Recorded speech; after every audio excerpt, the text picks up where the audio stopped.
Hey guys, and welcome to episode number 3 of the F1 Champions career mode here on F1 2018. Today we are doing the Chinese Grand Prix. We're going to look at some other stuff while we're on the way into practice 1.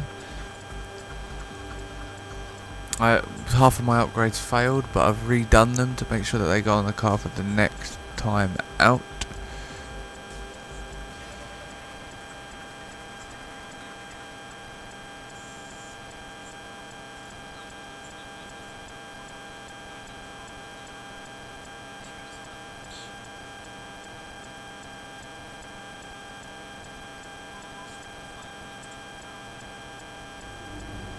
I know we were expecting some new developments this weekend, but some of them have failed quality control. Make sure you indicate what you'd like redeveloped via the workstation. So this is me just going in and re-establishing all the upgrades that we wanted to do.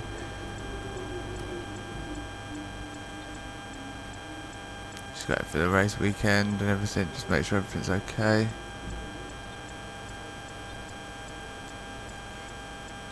As you can see now, just putting on the chassis upgrade again to hopefully get it done by the next race, and also the engine upgrade that I put through.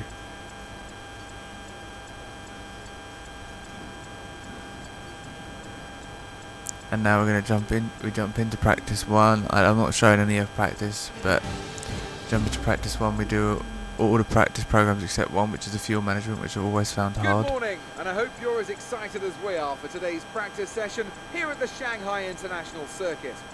This 5.45 kilometre track provides both low-speed cornering and a long high-speed straight, a combination that will challenge even the most experienced driver.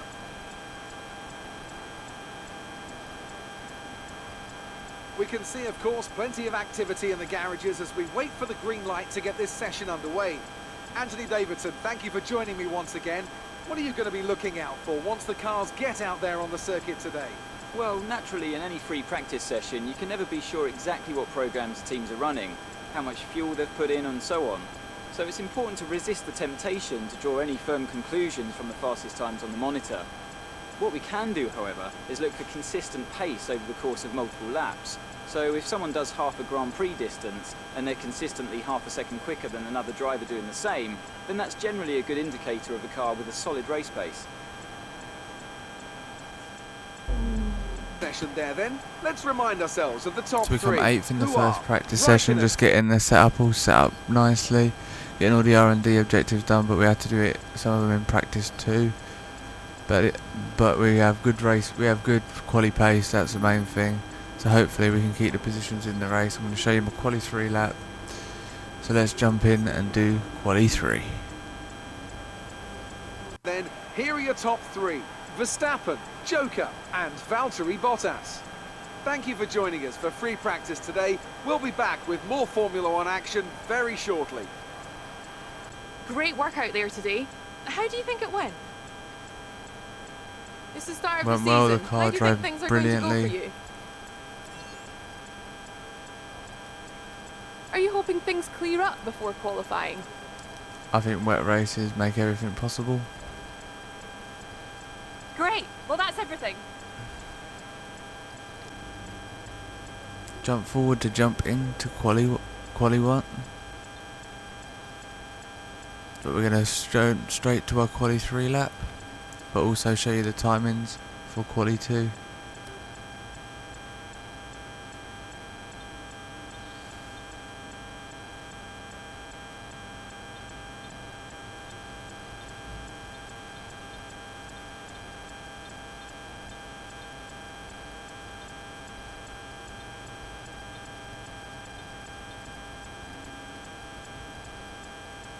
Internal combustion engine worn more than all the other things.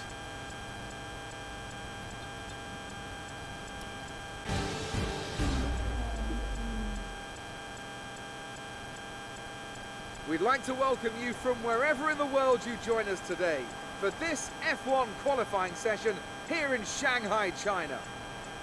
This has been an exciting track in times gone by, and typically it entertains the moment the lights go out. Turn 1's always a consideration for this race. It's certainly a difficult one to get right when surrounded by other cars, But the race isn't won or lost there. You've got to be smart, get through, and hope your rivals get into trouble and not you.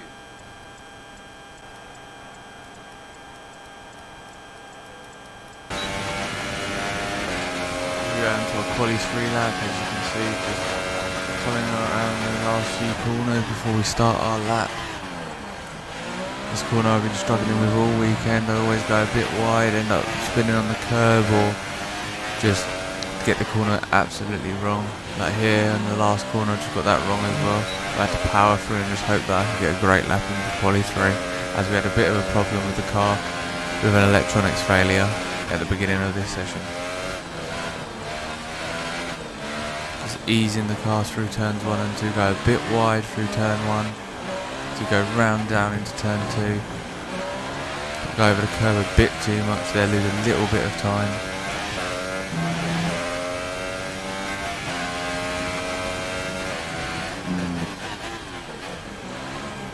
The car's slowed down into turn 3.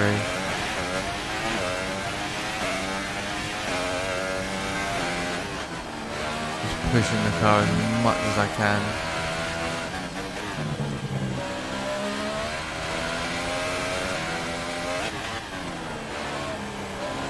Lock up a teeny bit into that corner.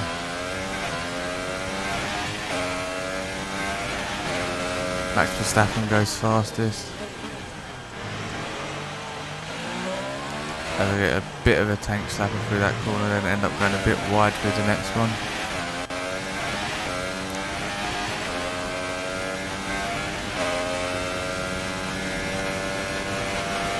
And down the back straight, up into 8th gear, DRS open. And now we've got to slam on the brakes to go down into 2nd gear.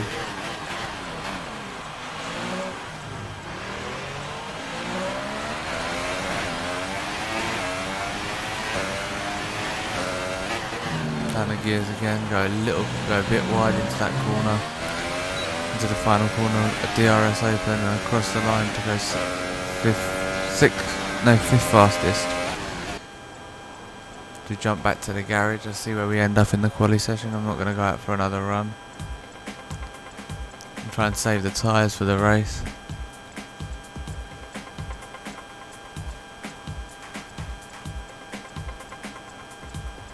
And sorry about there being no replays in this race, guys. I forgot to get them before I can continue on after the race, so it's going to be a rather short video due to no replays.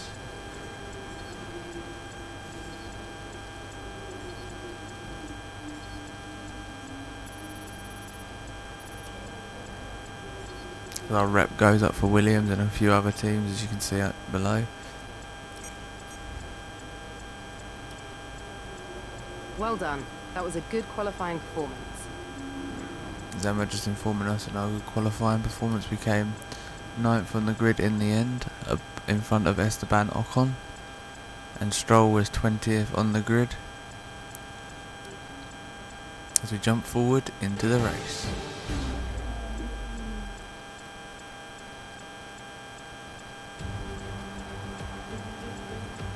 Hard work, ingenuity and ambition. All things you'll find in abundance amongst the 15 million people of Shanghai over there to our southeast. And we've got plenty of that here on the grid as well. 20,000 horsepower, give or take, chomping at the bit to be unleashed for the Chinese Grand Prix. The ever-tightening turns 1 and 2 will prove tricky in the slippery conditions here at Shanghai, and anyone that slides wide will lose a lot of time getting back on track. Turn 14 should still be the best place for overtaking, but we'll have to see some improvement in the weather before the drivers can take advantage of that DRS assistance. With me today, of course, is Anthony Davidson. Let's talk briefly about Sebastian Vettel. That was a great win in the last race. Can they keep that momentum going this weekend? There are never any guarantees in this business, but certainly the performance last time out would have boosted their confidence coming into this one.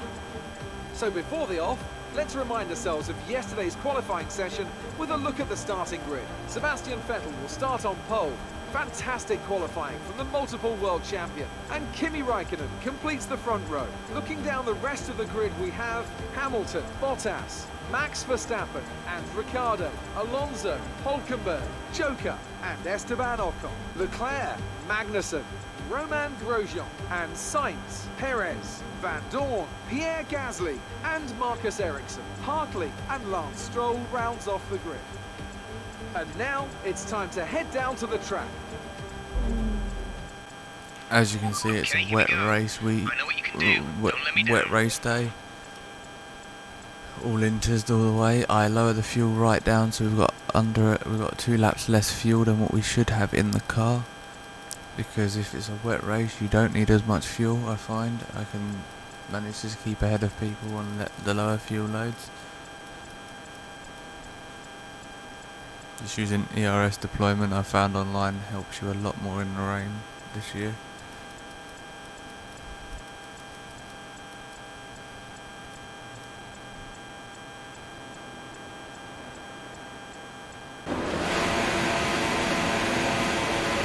Up in the grid, we have 5 red lights, and it's lights out and away we go for the Chinese Grand Prix. We get the way to a very slow start. As you can see, everyone's swamping us left, right and centre. We're going to turn 1, we're having to slow down and just make sure we don't smash into the back of Grosjean, and just holding it behind Sainz, try not to knock our front wing, which we just have done. We go down the inside of Sainz, try and keep the car from hitting anybody else, but we're still having a bit of a smashing battle with Sainz, and he pushes us wide with a bit of a spin that he has. So we have, as we carry on through turn 2, as we're coming down onto turn 3, can't really see a lot here. There's a lot of water on the track as we go for a dive bomb down the inside of loads of cars. We get ahead of Esteban Ocon momentarily. We end up behind him, but in front of Charles Leclerc. We're still having a look at Ocon. Trying to get past him to get back to our starting position at P9. No way through there though.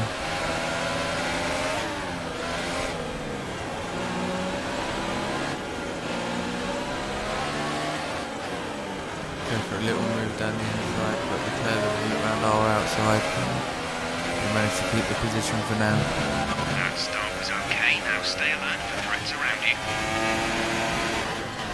Thanks Jeff for the information. We try for another dive bomb down the inside of Ocon. We can't make it work as we lose the back end of the car and take cover. And we've got to let Leclerc through, but we can stick to the back of him and hopefully we can get past him again at some point.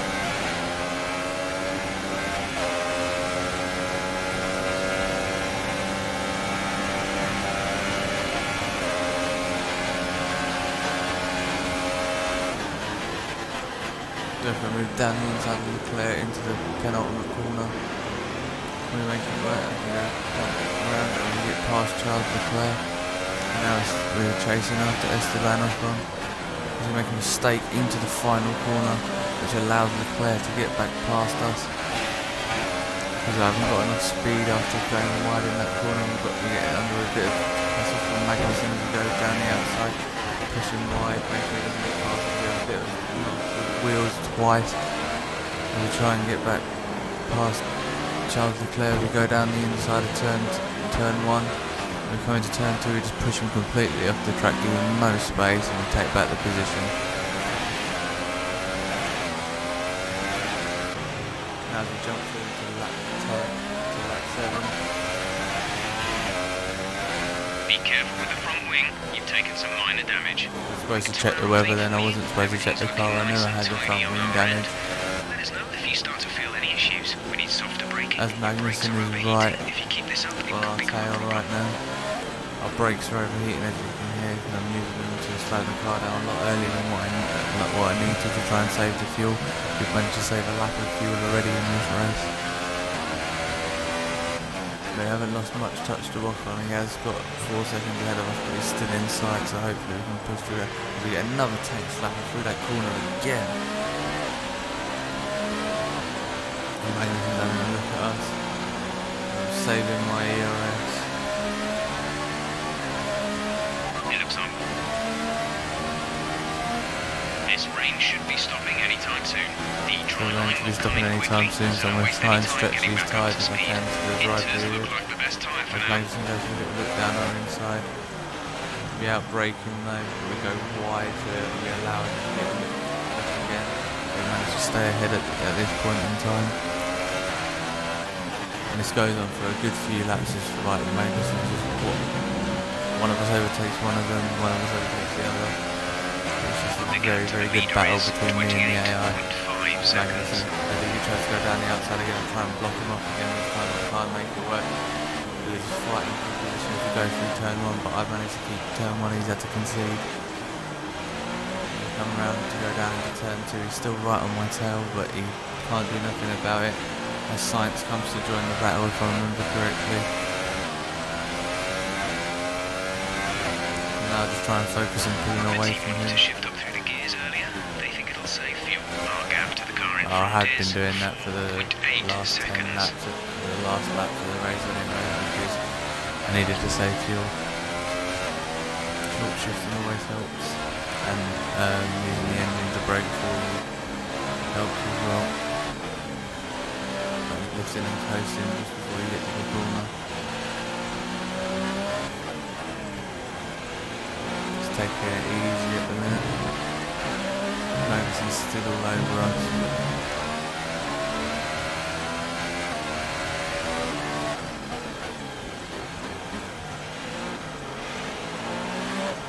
Another tank slapping into this corner to allow Magnussen to get through. And now it's Sainz right on my tail. So as I get onto the straight, I'll put it into overtake mode just to try and get back the position for Magnussen. I want to stay in the points in this race if I can. And the brakes get really late into the corner. Go a bit wide. The penultimate corner, but I get the position back from Magnussen. So we're into the final corner, still ahead. Down the pitch straight, hopefully we can stay ahead. We're boxing this lap. Give us the best in lap you can. Magnussen goes down on the inside. I was thinking after the race that I probably shouldn't have battled as hard as I did with these two. It cost me a lot of time.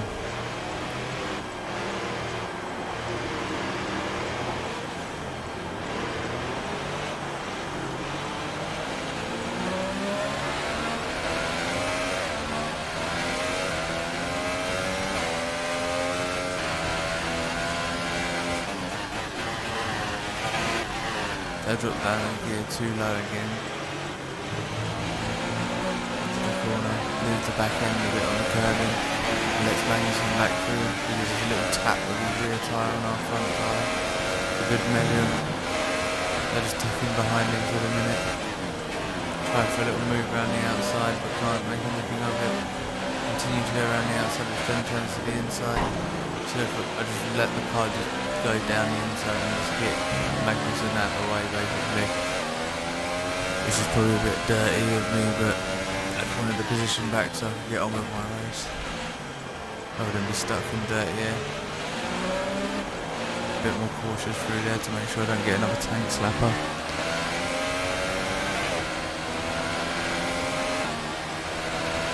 Now I'm just giving it all I've got as I come onto the back straight. Make sure Magnussen doesn't get a look in to get past us again. As Sainz has overtaken Magnussen anyway, I think that little knock from us has put Magnussen right off. As Carlos Sainz has a little look, but can't make anything of it. Okay, we need some energy harvesting. Reduce ERS deployment. So I've had to put my ERS into low mode as I go around the final corner, and I've lost the back end, so it gives Sainz a chance to get past us. Trying to block as much of the track as I can, but Sainz gets through anyway. Turn 1 just brake a bit later, but I was too far behind by that point anyway. Magnussen on my tail now, so this is a three-way battle between us three. I'm just trying to push Sainz into a mistake here in the wet conditions. He just seems to be holding his own.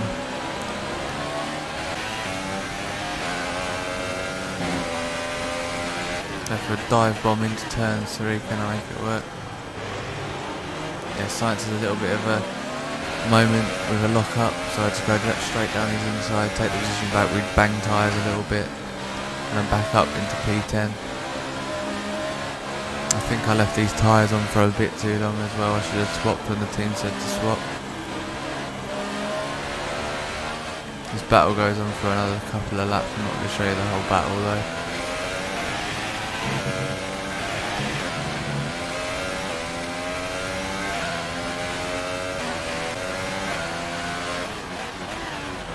I come into the pits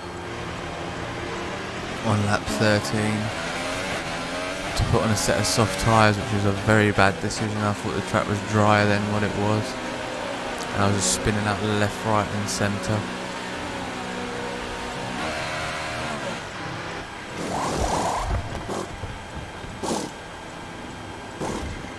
Get a new nose as well for good measure to make the stop even longer. We come out in P18. But I should have gone on to the new set of inters, but we can't in P19 actually, but I should have come out on the new set of inters, not onto these tyres. The soft tyres, as you can see, as soon as I come out of the pits, I'm just losing the rear end. As we jump forward to lap 15. A lap later, after all the spins that I had, I'm still spinning. Tyres just won't grip in, it's too wet, I've lost part of my front wing.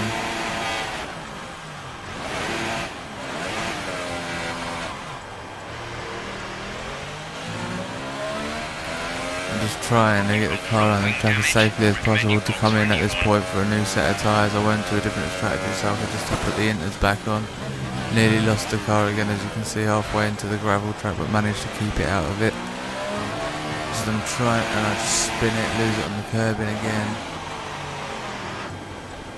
The track wasn't quite dry enough for the slicks yet.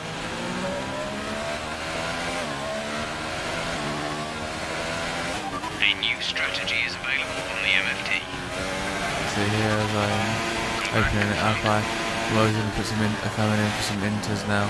The team needs me to make sure I can try and salvage something from this race. But as I come around this corner, I take too much on the curb and get overtaken by the front runner, smashing into the wall. As I try to come back onto the track, I didn't realise how close one of the Ferraris was. And then as I try and move off, he just hits off my front tyre, race over. We get no points. We don't even fit to finish the race. There's me just getting out of the car all angry basically. I was angry by this point and I couldn't believe that I'd messed up the strategy yet again.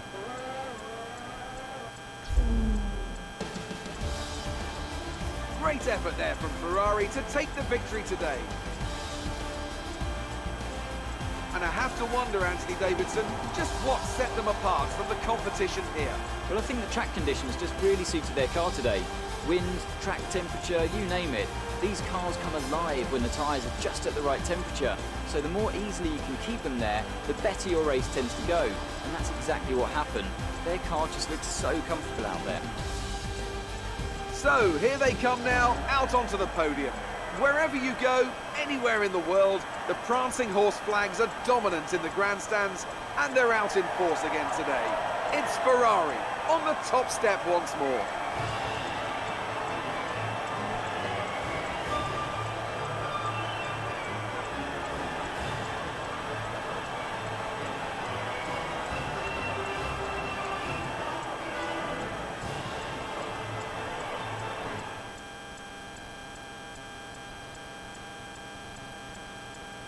So then, it's time to see how this result affects the drivers. As we jump ahead to see how the rivalry's going, obviously we're losing it to Lance Stroll now by 4 points. Got some more R&D points, but we've lost reputation to a lot of teams on the list. You okay? Nothing more than bumps and bruises, I hope. I wish I could say the same for the car. That thing is quite a mess. What a disappointing end to a lot of hard work this weekend. Still, we've got plenty of repair time before the next race. It'll be just like new in time for the next Grand Prix. As you can see, Cole just letting us know about how the car's doing to new and that historic we're events. okay. You'll be able to choose We've whether got a or not to historic event that we can participate before the end of possibly this do weekend. from Emma. But I'm just going back through. I'll go to the R&D section, just upgrade the durability on the internal combustion engine, just to make sure that just so it doesn't break as soon as it should have. But we're having a few problems with it in that race anyway. But anyway, guys, I'd like to thank. That's the end of this one, and I'm. Your Thanks for attitude watching, during and I'll interactions see you in with the next media one. has a bearing on how you're considered by each team. Some value showmanship, others sportsmanship. Matching your behaviour to the team's expectations will give us a stronger position during contract negotiations.